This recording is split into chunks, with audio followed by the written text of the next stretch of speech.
Bom, bom dia. A minha equipe é formada por mim, Carlos Manuel Menezes Alves e Daiane. Vamos falar sobre a teoria celular. A teoria celular ela vai ser derivada da unidade da vida. A teoria celular é fundamental para entender a biologia dos seres vivos. Diante disso, a teoria celular é um dos pilares da biologia. Ela nos mostra que toda forma de vida é composta por células, e entender como elas funcionam é essencial para compreender como os organismos vivem, crescem e se reproduzem. Tópico unidade morfológica. As células são a base estrutural dos seres vivos, formando tecidos e órgãos. São unidades básicas de construção de tecidos e órgãos, possuem estrutura definida com componentes como a membrana plasmática, citoplasma e núcleo. Elas também são capazes de se organizar em diferentes tipos de tecidos e órgãos, cada um com suas funções específicas. Elas são básicas, que elas também formam a estrutura menor da parte de um ser vivo. Elas estão compostas também, vamos dar um exemplo com os tijolos. Todos os tijolos eles vão se juntando para transformar uma parede. Diante disso, os tecidos e as células são do mesmo jeito, formando tanto a pele como os órgãos dos seres humanos e animais.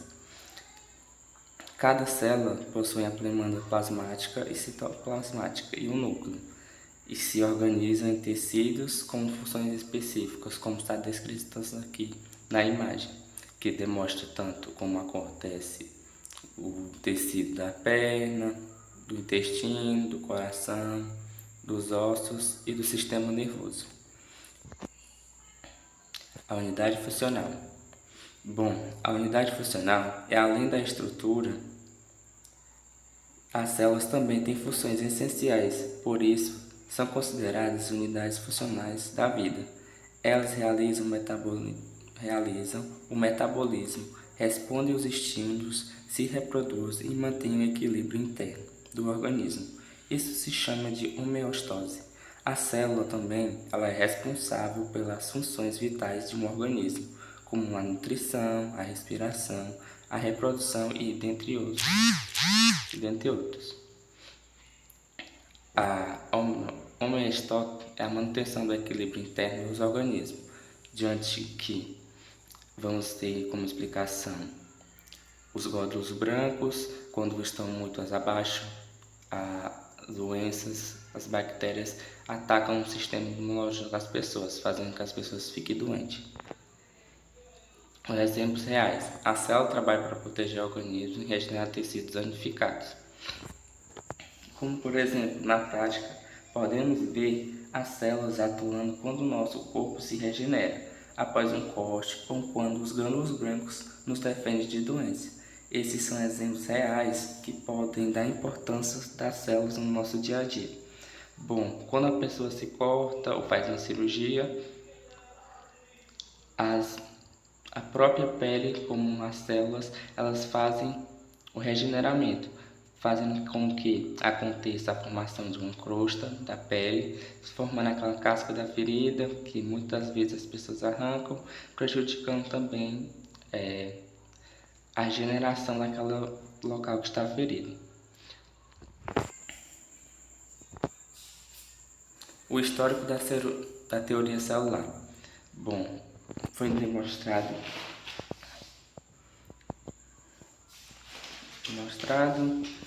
que em 1965 Robert Wood observou as estruturas em microscópicos em cortes de cortiça através de um microscópio rudimentar que ele chamou de células. Antônio Van, em 1670, também foi uma pessoa muito importante no histórico da teoria celular, que descobriu também sobre algumas coisas sobre as células. Aí o Matthias Schiff e o Theodore, em 1838 e 1839, estabeleceram formalmente a teoria celular declarando que todos os seres vivos, sejam plantas ou animais, são formados por células. E Rudolf, em 1855, proclamou que toda célula se origina de outra célula pré-existente, a famosa frase animus célula e célula.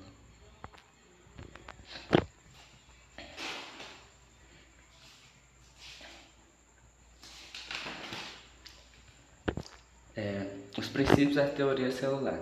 Todos os seres vivos são formados por células. Segundo, a célula é a menor unidade funcional da vida, e toda célula se origina de outra célula. Bom, esses princípios da teoria celular eles são divididos em três, como já foram descritos. Eles são os princípios básicos que originam das células. O 2, a célula é a unidade mineral funcional, que se envolve também com uma básica da estrutura e a organização no organismo. A célula 2, elas também podem ser, elas surgem de outras células pré-existentes. Os tipos de células, elas são divididas em dois tipos de células principais, que são eles o procarionte, que são aquelas que não possuem núcleo definido, que podemos citar como exemplo as bactérias, as arqueias e os cianobactérias. Também vamos agora para a segunda, que é o carionte, que todos aqueles que são um núcleo em volta por membrana, como por exemplo, além dos animais, as plantas, fungos e protozoários. Eu tenho aqui uma demonstração tanto da célula animal como vegetal, fazendo aqui em demonstração que a membrana plasmática está revolta pelo núcleo, tanto na animal como na célula vegetal.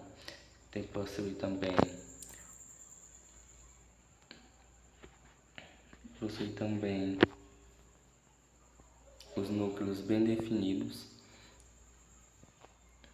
e são todos cobertos pela membrana plasmática.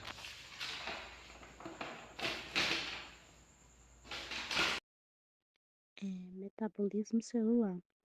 Bem, aqui a gente vai abordar basicamente o que é metabolismo, né? O metabolismo é uma grande fábrica dentro das células, onde acontecem reações químicas que mantêm a vida. É um processo incrível que envolve a produção e o uso de energia, permitindo que os seres vivos funcionem corretamente. A, a respiração celular e a fotossíntese são dois exemplos importantes do processo metabólico. A respiração celular é como uma usina de energia que converte os nutrientes em ATP. ATP é como se fosse uma moeda energética das células. Já a fotossíntese é um processo que ocorre nas plantas, algas e em algumas bactérias, onde a energia solar é capturada e convertida em glicose, que é utilizada como fonte de energia. Afinal, o que é ATP? ATP é como uma bateria que fornece energia para todos os processos celulares, desde a contração muscular até a síntese de proteínas. É incrível pensar que essas reações químicas acontecem o tempo todo dentro de nós, mantendo-nos vivos e funcionando. Bem, a reprodução celular. A reprodução celular acontece de duas maneiras: a mitose e a meiose, que é a que a gente vai falar hoje. A mitose é o processo de divisão celular que resulta em duas células filhas geneticamente idênticas, a célula-mãe. Ela é fundamental tanto para ela é bem fundamental para o processo de crescimento e regeneração. Bem, a meiose. A meiose é o processo de divisão celular que resulta em quatro células filhas geneticamente únicas, chamadas gametas. Ela é fundamental para a reprodução sexual. Aqui a figura mostra as quatro fases da mitose, que é a profase, o cromossomos se condensam e o fuso mitótico se formam. A metafase, os cromossomos se alinham no centro da célula. E a anáfase, os cromossomos se separam e migram para os polos da célula. Telófase, os cromossomos se condensam e o núcleo se reorganiza. Bem, especialização celular. As células se diferenciam para realizar funções específicas no organismo, tais como a gente tem as células neuronais, as células musculares e as células epiteliais. Bem, os neurônios, né, eles transmitem sinais nervosos. As células musculares, elas produzem os movimentos do corpo humano. E a célula epitelial, ela protege e reveste o tecido do nosso corpo.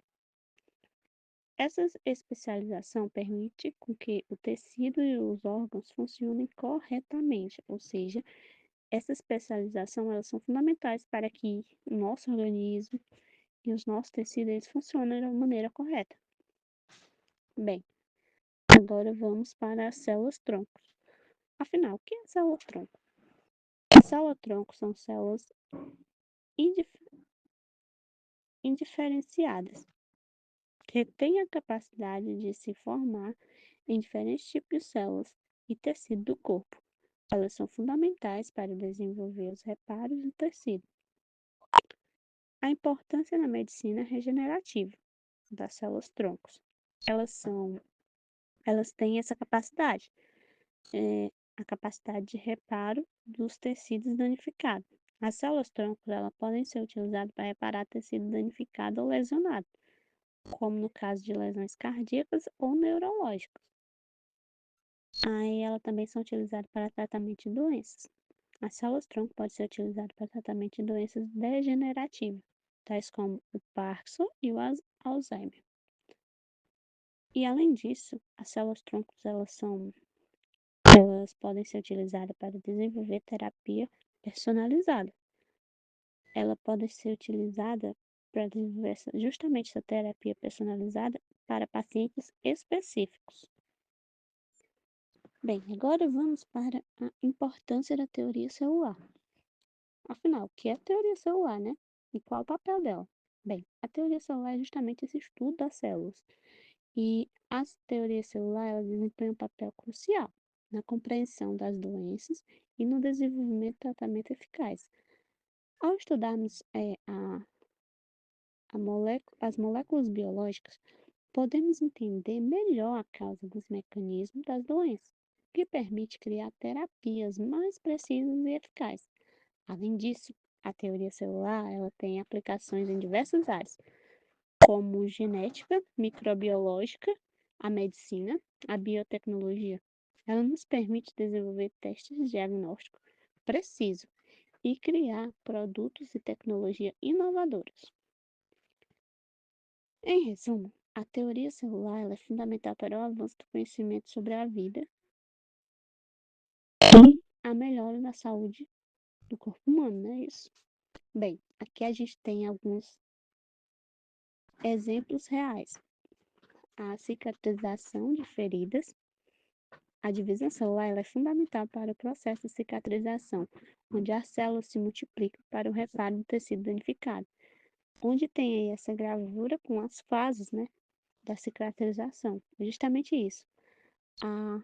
As células elas se multiplicam para reparar esses danos no tecido. Bem, outro exemplo, né, é a defesa do corpo.